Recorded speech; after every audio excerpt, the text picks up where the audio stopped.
Hi guys, this is Holistic Health with Harry, Analyzed to Realized talk show. Today we're joined by a very special guest, Mr. Guy D. Craft. How are you, Guy? Hey Harry, hey everyone, I'm doing awesome and Mm. yeah, just excited about everything that's going on. There's so much happening both for me personally and collectively. It's just an amazing time to be alive, man. Too Thanks for right, having me brother. on, bro. Too right. I've known you for a while, and how we how I knew you more was you post about doing interviews, and I said, okay, I'm up for interviews. So you interviewed me, and this is a while back, and I've been trying to get you on, self procrastinating, and now I finally got you on.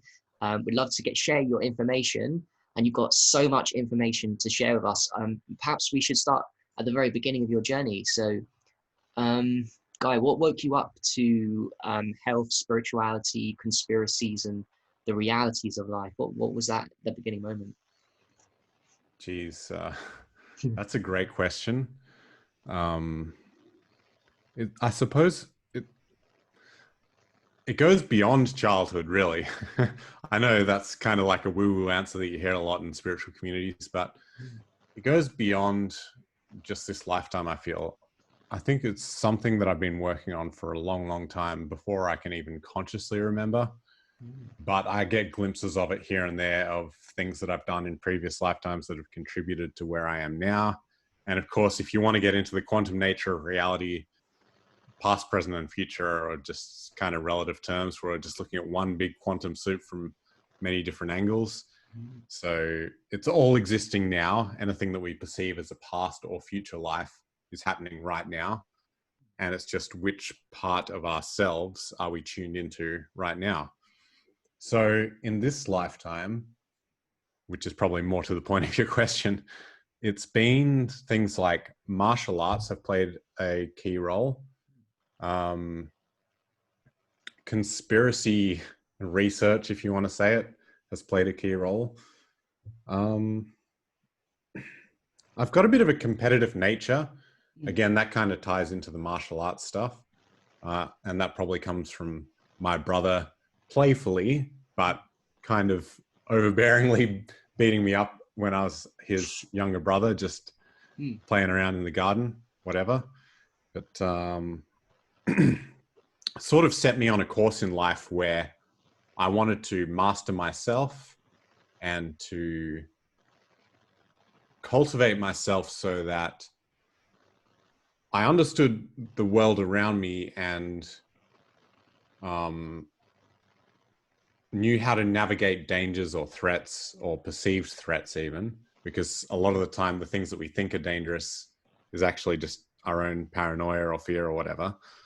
But just having a few enemies maybe close to home that are not really enemies, like they're kind of it's kind of like a snake without fangs, right? It hisses and it's mean, but really it can't really hurt you. So I suppose growing up, I had a lot of experiences like that with my family, with my friends. Don't want to go into too much detail, but basically nothing could really hurt me, but it exposed my insecurities. And so then that led me down a path of, well, what is this physical body capable of? And that got me into martial arts. And in order to master your body, you need a certain amount of mental mastery. So if you're doing any kind of contact sport, it involves a lot of physical pain. So that involves a bit of willpower, a bit of also having a purpose, a mission. Why am I doing this? If you don't have a strong why, if you've got a strong enough why, you can bear almost anyhow. But if you don't have a strong enough why, it doesn't matter how much willpower you've got, you're only going to keep doing whatever it is that you're doing for so long. So yeah, just I think the same thing that applies to most people is suffering, really. Suffering is what triggers us on this journey of self-discovery, this journey of, if we're sick, we want to figure out, well, what are the keys? What are the principles of health? If we're poor, we want to figure out, what are the keys? What are the principles of money? If we're ignorant, what are the keys? What are the principles of knowledge? And for a long time, I felt like there was more to know that the adults weren't telling me. And when I became an adult, I still had that sense. And so I was like, okay, what is it? Because now I'm an adult, I can see that the other grown-ups in my life also still don't know, and the answers that they fed me as a child were not real answers. They were just pretending to know, and they never fully satisfied my curiosity. And so I started doing my own research, studying my own degree at YouTube University, so to speak, and going down all the rabbit holes that has to offer. So that led me to become even more isolated, even more detached from the world around me, which some view as negative, but I think it was necessary because from the time I was, say, 5 years old to the time I was, I don't know, 17, 18, my life had been governed by my peer group, which is probably the case for a lot of young people and teenagers. So in my early 20s, I really explored geopolitics a lot more. I explored religion a lot more, the esoteric, and yeah, just health, all kinds of different things, really. I just went on a real pursuit of truth. Yeah. So probably the defining feature, not that you asked this question, but the defining feature of me is curiosity or a thirst for knowledge. And that any discoveries that I've made, I attribute to that. If I didn't have that quality, I wouldn't have made any gains that I've made. Yeah. Yeah. Curiosity. And I'm someone that if I don't see the point in doing something, I'm not going to do it, or I might do it for a little while, but it's going to peter out very soon. Yeah. So for me, I have to know why. Why am I doing this? And all through school, blindly believing what other people say, like not blindly believing what a lot of people do, which is they accept authority without any curiosity and assume that everyone that the authority knows what they're talking about, and sometimes they don't, or they're lying to us deliberately. So exactly. Yeah. So I remember one of my most disappointing experiences as a child was realizing that my parents lied to me about Santa. I was furious, like, how could they do that? You know? And it was good that they did in a weird kind of way. Like, I'm glad that they lied to me about it because I learned not to trust authority from that. So that led me to much deeper and maybe more profound discoveries about the nature of reality and what it even means to be a human being. And that's kind of led to why I went on to start Humansplaining and everything else that I've done. Oh, let's go there. So you started your own podcast, Humansplaining. Did it talk about the natures of reality? Talk about some of the biggest natures and why you set up your podcast. So Humansplaining in a nutshell is having conversations around what it means to be human, and particularly as it relates to on Earth, because I don't really have any conscious memories of what it's like to inhabit a human body on other planets. I know some people talk about that. I don't really know about that stuff. But in this lifetime, on this planet, there's just so many different ways that people can live, so many different paths that people can take. And some people around me had a clear idea of, this is who I am, this is what I want to do, this is where I'm going. And I didn't. And some people, they would join, say, a sports team or, I don't know, just some sort of group, some sort of social activity, and they'd fit right in. For me, I didn't. I always felt like a bit of an outsider. So, yeah, I suppose for me, the lesson was, with so many options to choose from, and when it seems like some people, certainly not all, because I know there's a lot of people out there like me as well, but a lot of people seem to have a clear idea about which direction they want to go in life, and that's not who I am. A, why is that? And then B, well, how do I go about discovering what it is that I ultimately do want to do? And I've wrestled with whether or not it's wiser to focus on just one thing, which seems to be the common path, or should I pander to my more ADD side of my personality and just bite off everything and see what happens and just try and chew it all with all the different flavors and textures combining and see what I make of it. Yeah. That's generally ill-advised by a lot of business mentors and personal development coaches and all of that kind of thing. They generally say, no, you should focus on one thing at a time. Yeah. I don't know. I've tried doing that. I've tried doing that, but I really struggle. Guy, I'm struggling with that too. I feel like I try to go to one thing, but also if you do the one thing, then you kind of dishonor your curiosity in a way, isn't it? Your curiosity that you said earlier, you're kind of dishonoring it a little bit, I guess, if you focus on one thing. I don't know. Yeah. So now I'm more focusing on Bashar's advice of follow your highest excitement. And it sounds like and looks like you do a lot of that yourself, because you've written how many, 4 or 5? I don't know how many. 6 books you've written, and they're not all on the same subject. So you're kind of like me. You're a bit of a buffet consumer of different topics and never satisfied, always curious. Yeah, it's the only way that makes sense to live to me. Otherwise, if you feel like you've figured everything out and you know how everything works already, you're done. You basically become like an automaton, a robot at that point.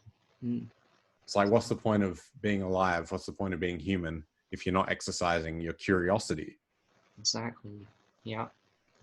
Too right. So do you want to talk a little bit about what you think is the biggest lies of this matrix system that we need to break at this moment in time? Because we're going through a very interesting time too, and maybe perhaps touch base with your opinions on what is the meaning behind what we're going through at this time in history. That's a great question. So the biggest lies we need to break through and the meaning of it.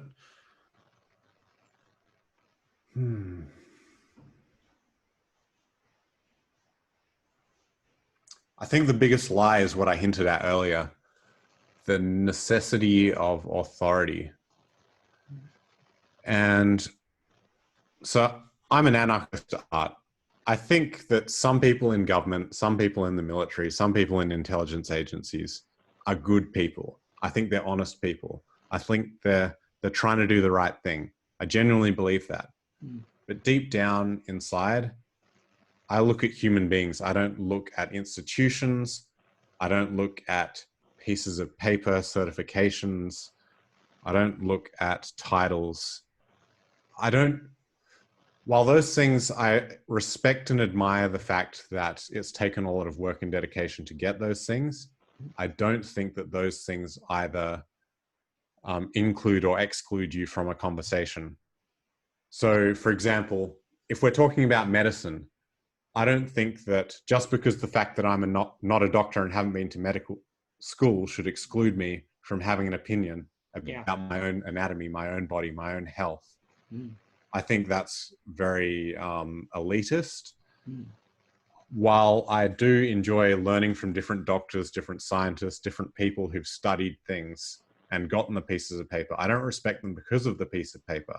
I respect them because of the knowledge they've acquired and how they're sharing it and what it is that they're doing for the world. That's what I respect about a person.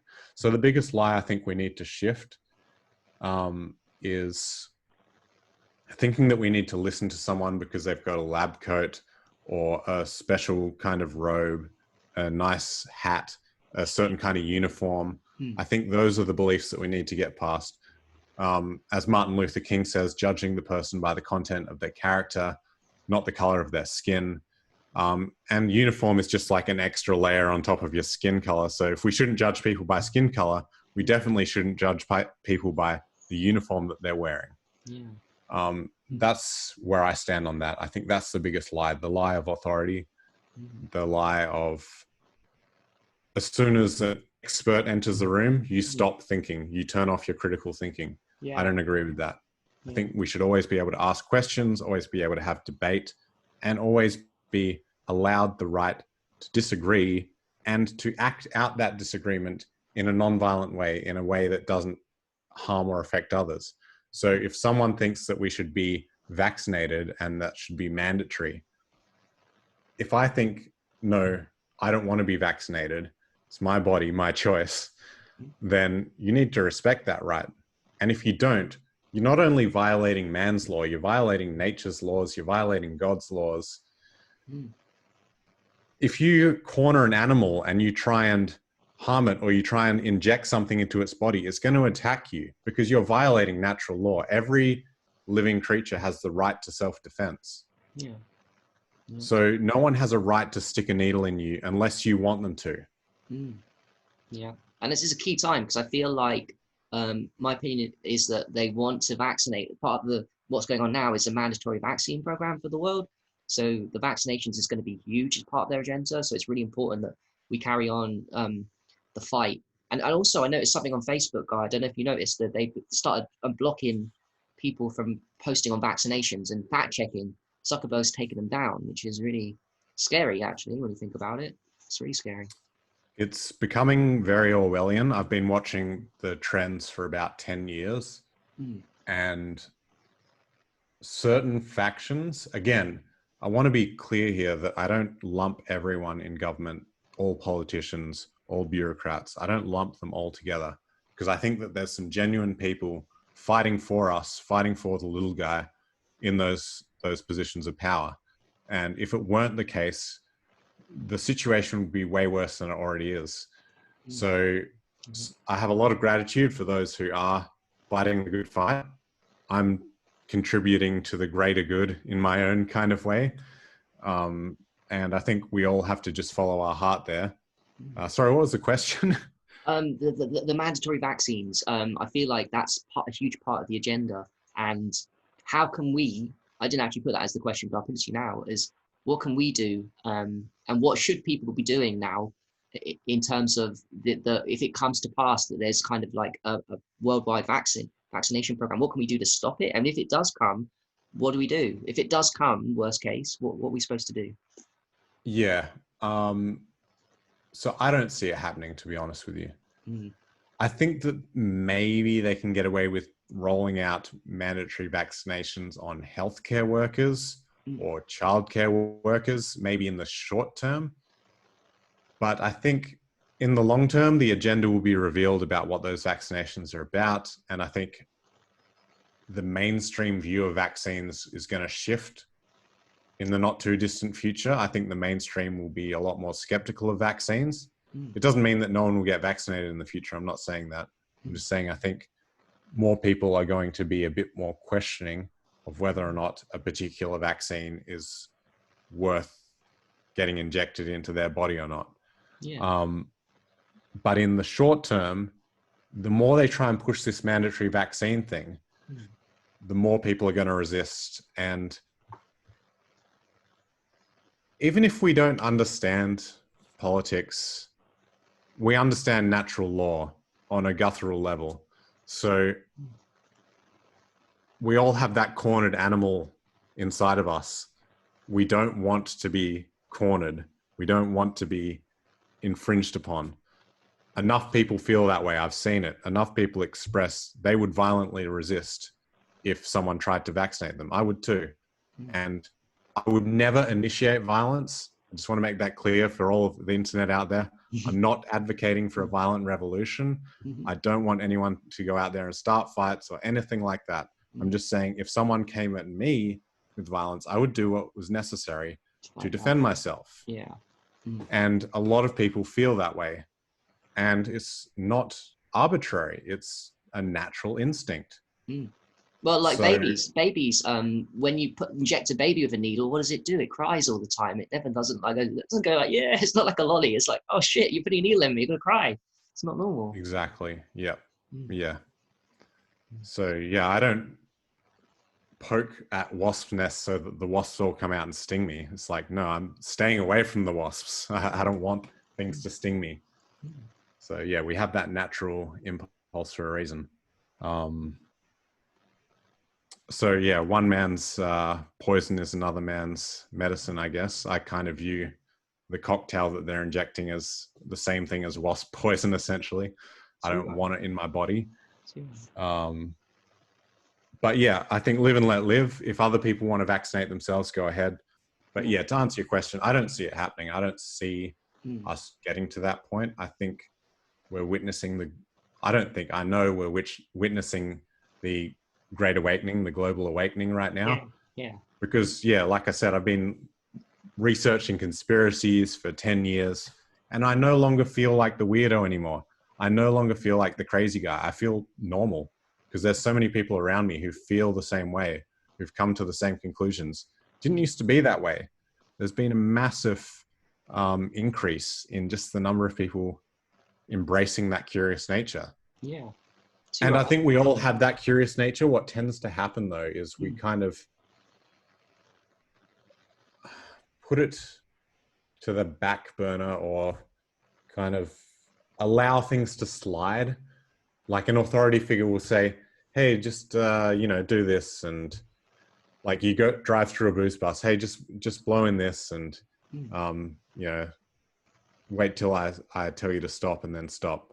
And so you blow in the thing and you stop when they tell you to stop, and then you drive along. So yeah, you can justify to yourself, well, they're doing that to keep the road safe. You don't really want drunk people driving around because they're going to cause more accidents. So they're providing a good service, and I can see merit in that.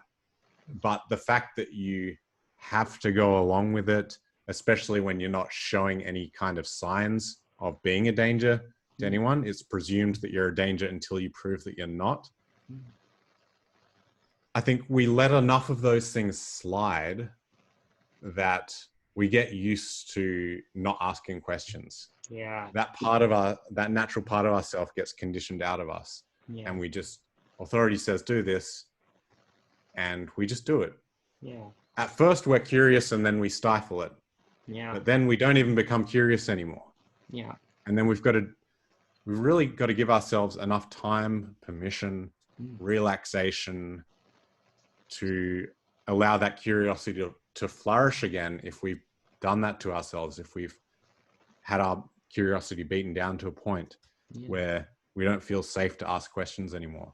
Yeah, I feel like, Guy, it's almost like a self-improvement thing. It's very true. They say that it becomes a habit. So you get used to a certain way of living. So the neural pathways of your curiosity, which you had, like start dissipating. Your authority muscle or ability not to think for yourself and curiosity, that kind of like just goes away. And you're building up the wrong kind of vibrations in terms of your neuron pathways. And it becomes a habit. And now you've got a huge struggle, unless you go through what you said earlier, which is suffering of some kind, which we all seem to have gone through. And that wakes up our brain to open-mindedness and new neural pathways. But a lot of people in the matrix are stuck in the same old pathways, which they think is them, and they don't think they can change, and they don't want to change. And yeah, it gets into a whole minefield of, well, I think self-improvement is really important for everybody to grow.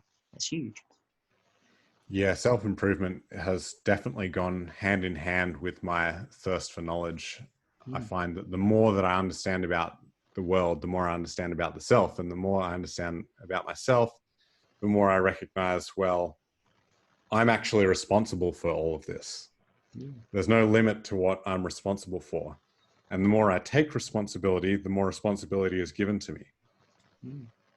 Yeah, very powerful. Let's talk a little bit about your tarot reading. You do tarot readings at the moment, right?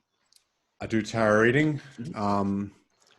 I've been doing tarot on and off for about 4 or 5 years, I reckon. Not entirely sure when I started, but yeah, probably about 4 or 5 years at least.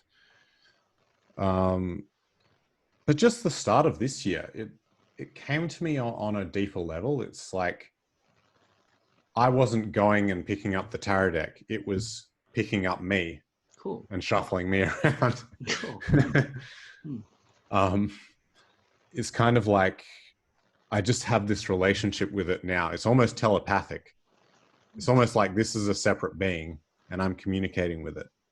It didn't used to be quite like that, but it's a lot more like it's an extension of me, if that makes sense. Yeah. Do you do them for people readings online, or is it in face-to-face too?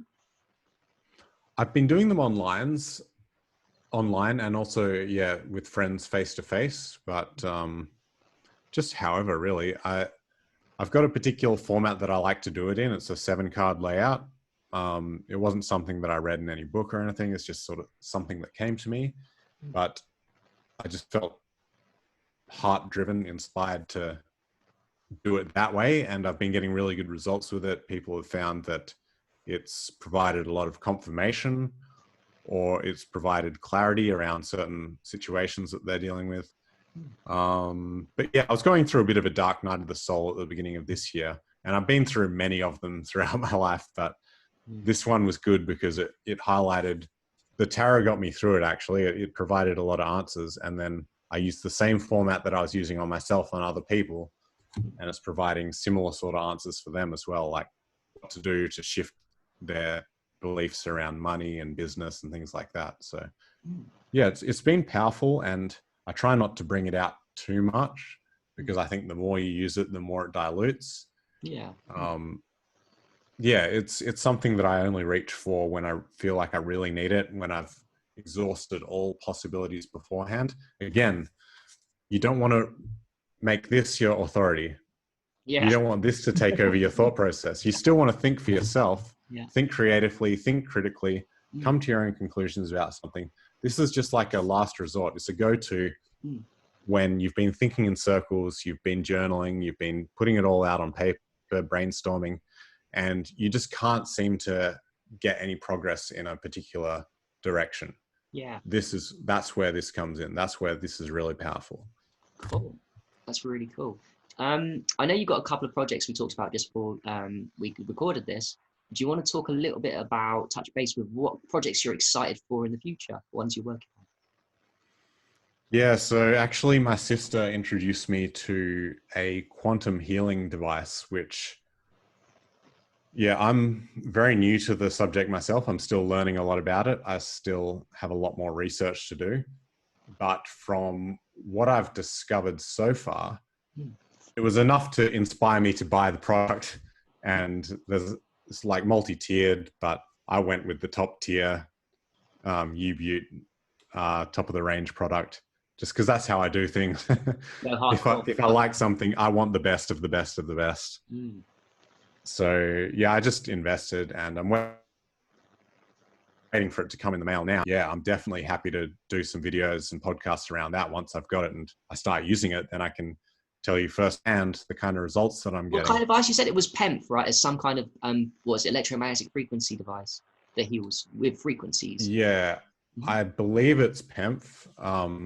I haven't heard that term used specifically within the community, but from the way that it's been talked about by the inventor, it does sound like it's PEMF. So yeah, but like I said, I'm very new, so I'm not all that caught up with the terminology and everything. But the reason that I invested straight away was just because I saw the results people were getting. I heard that people were getting amazing results with fibromyalgia, skeletal pain.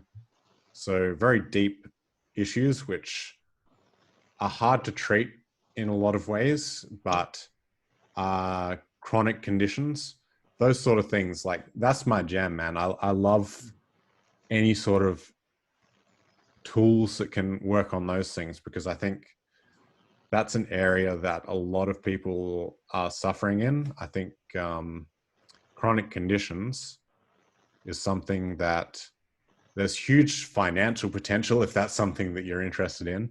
Yeah. But yeah, just if you're a healer on this planet at this time, it's important. I mean, like you said, these things cost money, but I have a little bit of problem with the health community on Facebook, because I know there's a lot of free stuff, and I'm a free guy too. A lot of things that I think are most powerful are free, but I think there's an avenue where people do want to pay money for things. And I don't like when people say, look, the most powerful things only you need are free. You don't buy expensive shit. I have a problem with that, because not everyone, some people want to pay money. And like you said, there's devices out there that you're investing in that we know that cost money, but they work. So I'm very much up for the idea that, these devices, use them. If you've got the money, you want to spend money on stuff to heal yourself, use them. It's good stuff. Well, for anyone who's familiar with Joe Dispenza, he talks about how to merge with the quantum field, so to speak. And you can do that through meditation. And when you do that, you can produce different results in your external reality. You can heal your body, for example. So you can get there through meditation. But say you're a lawyer and you work 60-hour weeks. Maybe you don't meditate much, but maybe you've got some stomach ulcers or something. maybe if you just have half an hour, you can attach a device that can tap into your body on that quantum level, just the way that a meditator can, or maybe some of these monatomics or different plant medicines or fasting, or there's a lot of different ways that you can go about it. But say you don't have the time to invest in getting good at fasting or good at meditation or whatever, because a lot of these things are skills, right? Yeah. It's not like you just buy it and take it. It's not like a pill. It's something that you get better at over time. Say you don't have a lot of time, but you got a lot of money. Why not pay someone to have a session, or pay someone to buy a device so you can do it anytime you want, that can heal you on that quantum level already? I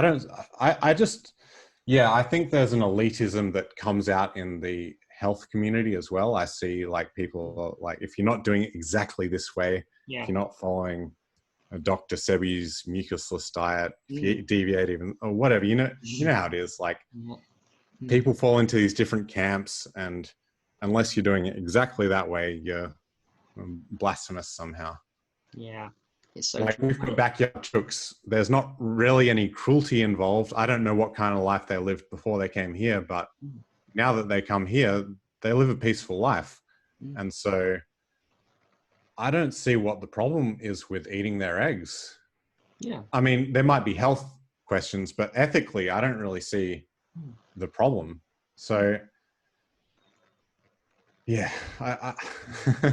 I'm someone that doesn't necessarily fit neatly into a camp. I'm not vegan. I'm definitely very plant-based, but every now and then I'll eat an egg. I'll eat some honey.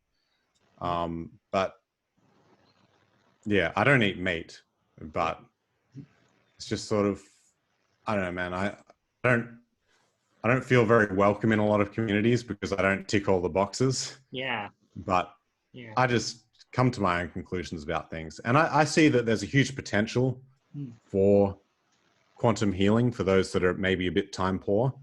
And I think if I can help to fulfill that niche, and if I can help to reach certain people through social media, then why wouldn't I want to do that? That's only going to help make the world a better place. Isn't that ultimately what we all want in all these different communities that we're a part of? Don't we ultimately want to live in a more peaceful world, in a world with less violence, less horror, less cabal, secret society stuff going on? Don't we want to live in a world where we can just talk freely like we are now and just learn from each other and just be in an environment where we can relax and allow healing to take place? Isn't that what we want?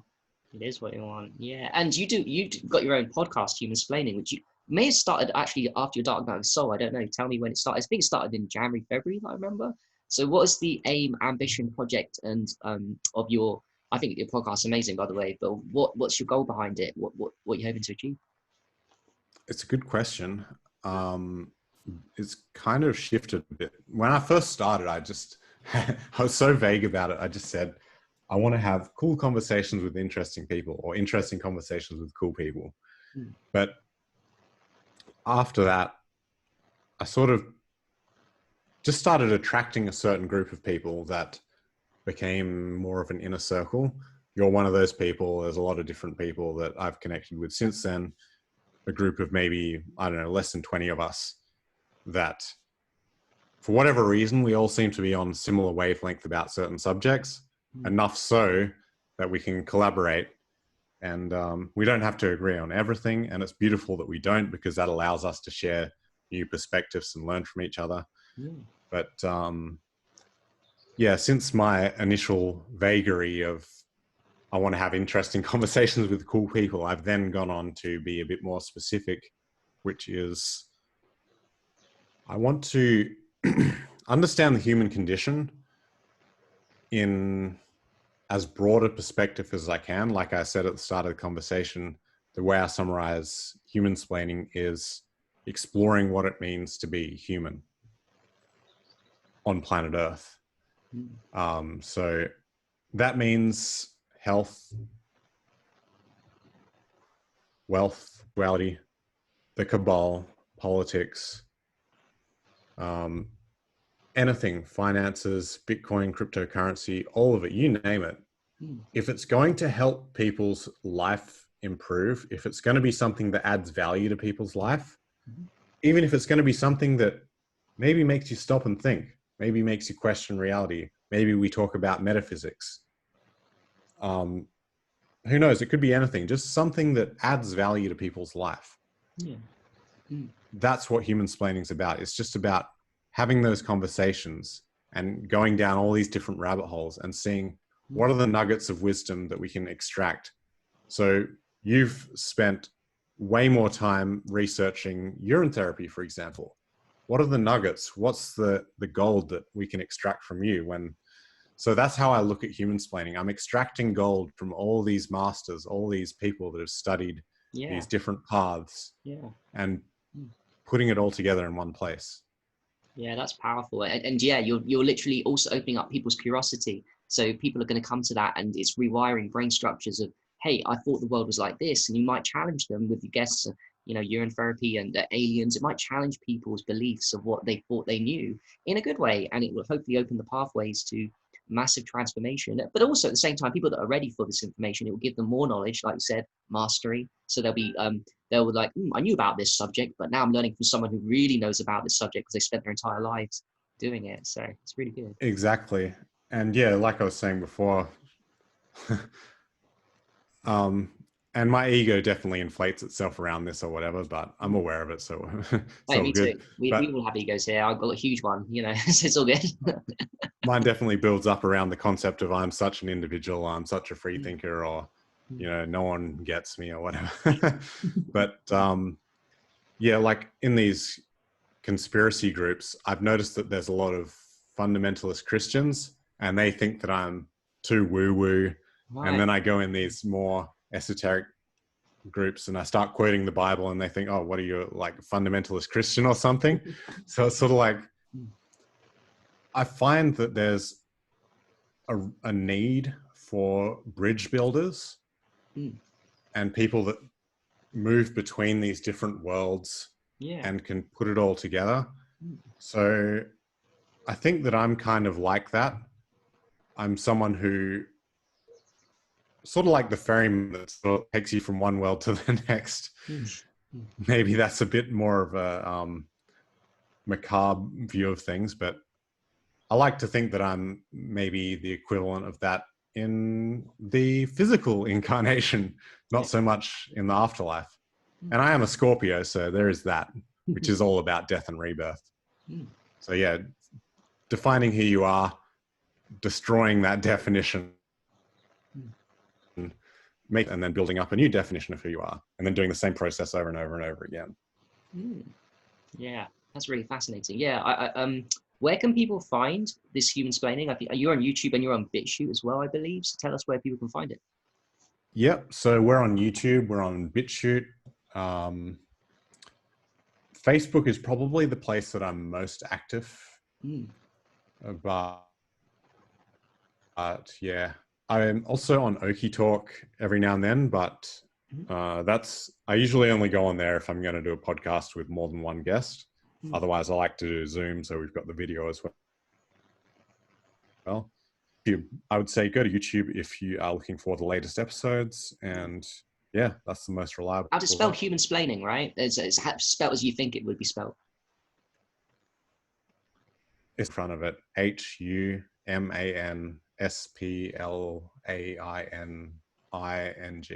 Yeah. Felt like I was in a spelling bee just now. Very unique name. I like it. It's a good brand name. I really like the brand name. It's good.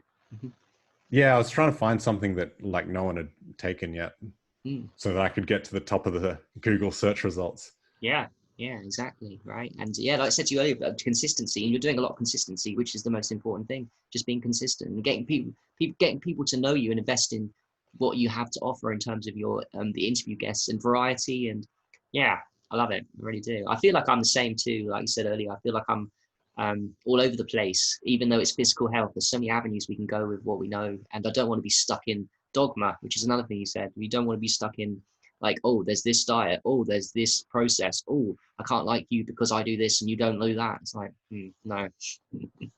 Exactly. We're all just doing our best and we've all got more to learn. There's a quote by Jordan Peterson that I'm going to butcher it now. How does it go? You don't know is always more important than what you know. Wait, cut up a little bit. So what you say, what you don't know is more, is that what you said? What you don't know is more important. What you don't yet know is always more important than what you already. Yeah, that resonates. That resonates. Yeah, cut up a little bit. So, Guy, we've gone through a lot of things with you. Is there anything we didn't cover that you'd like to talk to us about? If anyone's interested in learning more about the healing device, hit me up. I will be talking about it more on the podcast, so you'll find out about it that way anyway. But yeah, just let me know. I'm on Facebook, Guy Craft. Thanks very much, Harry, for having me on. Right. Oh, just cut up a little bit. Cut up a little bit when you were going through that. Cut up. What? I was just saying, like, guys, if you want to find me on Facebook, Craft. Yeah, sorry, my internet's being really dodgy right now. We're gonna find you on Facebook. We'll tag you on Facebook, so we'll have them on Facebook. Yeah. Perfect. Yeah. But yeah, thanks, Harry, for being on your show again, and we'll have to get you back on Humansplaining again soon. Yeah, let's do a mini series between us. I'd love to have you back on as well. We can go dive deeper because I know you know so much. I'd love to dive deeper, and you just give us topics that you want to talk about, and we'll dive really deep on your topics. I know you know a lot, and likewise me, I'll be happy to have you on. So yeah, thanks, guys. So sure, man. Let's do it. With Guy, and enjoy. Have a lovely day, people. Peace.